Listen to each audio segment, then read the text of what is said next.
Hello friends, आपण समस्त को पिंकीर ग्रीन गार्डन चैनल को पुणी थे स्वागत। फ्रेंड्स, ये जो सुंदर फूल देखुं यार ना हूँ फुटबॉल लिली कि या ब्लड लिली कहती। यार कलर पूरा ब्लड भाया ब्लड लिली कहती। आज ये वीडियो रे ये फुटबॉल लिली को आम किपर लगेगा यार जत्न किपर ना जानवा पारे। छोट वीडियो स्किप न करी फुल वॉच करदे। मो चैनल जदि नुआ अच्छा एमती garden related nature related video देखापी मो चैनल को सब्सक्राइब करदे और पाखर थोड़ा बेल आइकन पाखे ऑल बटन को प्रेस करदे जहाँफल कि मो वीडियो जिते बड़े भी अपलोड करी नोटिफिकेशन प्रथम आपण पाखे पहुँची जीव। आपण ये गच को यार बल्स रु लगे पारे। ये बल्स को जिते आप नर्सरी आणुंट सब बेले मेच्योर बल्स आने कि बड़ साइज्र बल्स आने। बड़ साइज्र बल्स आने कौन हम ना आप गोटे वर्ष भितर गचरे फूल पाइपर। यदि छोट छोट बल्स आणुंट ताहले फूल आसवाई टी लेट हे 2-3 वर्ष पर गचरे फूल आसो। आपण या तले लगे पारे ना तो आप कुंडे लगे पारे। कुंडे जिते बड़े लगाउं सब बेले वेल ड्रेनेज सॉइल लगातु पानी जमी भल भाव ड्रेनेज हो पारुथबो आउ पॉट ड्रेनेज होल भल भाव दरकार। यही फूलर सेप फुटबॉल भाया होइतबार फुटबॉल लिली कहती। आउ ये गचरे वर्ष थरे ही फूल आसता। थरे फूल फुटिले 10 रु 15 दिन लास्टिंग जाए। मे आउ जून मसरे गचरे फूल आसता। जिते बड़े समर सीजन प्रथम वर्षा पड़ी था से टाइम रे ही गजार बल्स सब गजा बाहर के फूल फुटी थाए। यह जदि आपण कुंडे लगे ताहले एतिर फूल आसला परे गच को सेमी सेड एरिया रे रखी दिंतु। सेमी सेड एरिया रे रखले फूल बहुत दिन लास्टिंग जाए और फूल जदि खरार रहा बहुत जल्दी झाउली जाए। समर सीजन रे गार्डन को कलरफुल करने एमती सब आप बल्ब्स लगे पारे। देखो केते सुंदर फूल फुटी। गोटे बल्ब्स रे देखो केते सारा फूल फुटी। छोट छोट सब फूल फुटी।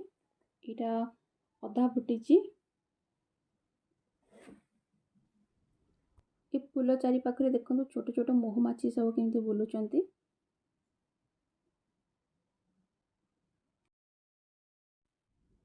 गचरे फूल सुखी गला परे आपण देखिबे गचरे सब नुआ पत्र गुड़ाक बाहरी जीव। से पत्र भी देखा बहुत सुंदर। गच भल भाव में बढ़ापी आप सुखिला फूल गुड़ाक सब काटिकी बाहर करदे। ये गच को बेसी किसी जत्न करने को पड़ न थाए।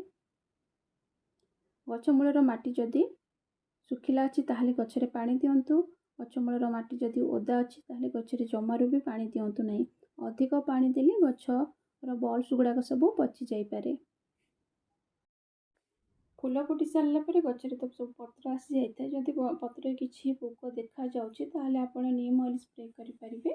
1 लीटर पानी रे आप 1 चम्मच नीम ऑयल स्प्रे बोतल रे भर्ती करके जदि गचरे स्प्रे करदे गचर सब पोक आपे आपे दूर हो जाए।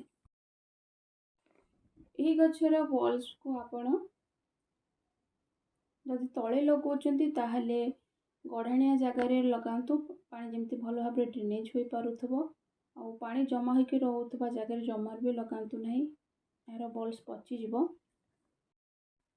यार गोटे बल्ब जदि आप नर्सरी आणिक लगाउछंती तो बारंबार आणिक लगेवा को पड़ो नहीं। गोटे बल्ब्स रु आप बहुत सारा पाइपर गछ। देखु गोटे बल्ब ये लगे केते सारा फूल फुटी। बेसी किसी फर्टिलाइजर देवाक पड़ न था गचरे वर्ष को थरे आप दे पारे। काउडंग दे पारे ना तो भर्मी कंपोस्ट दे पारे। मोर सब तले लगी से जमार भी गचरे कौन सी प्रकार कंपोस्ट दिए ना। जदि यहाँ कुंडे लगाउछंती तो वर्ष को थरे आप जेकोसी प्रकार खाद्य दे पारे।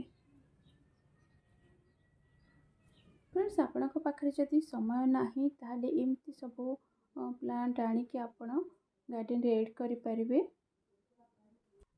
देखु ये अल्प जत्न केते सुंदर फूल फुटी। फ्रेंड्स, ये फुटबॉल लिली विषय देता केयर टिप्स आउ ये फूल आपको केमती लगिला निश्चय कमेंट रे जणेबे। वीडियो को मोर फुल वॉच करथिबारु बहुत बहुत धन्यवाद। रहुछि। जय जगन्नाथ।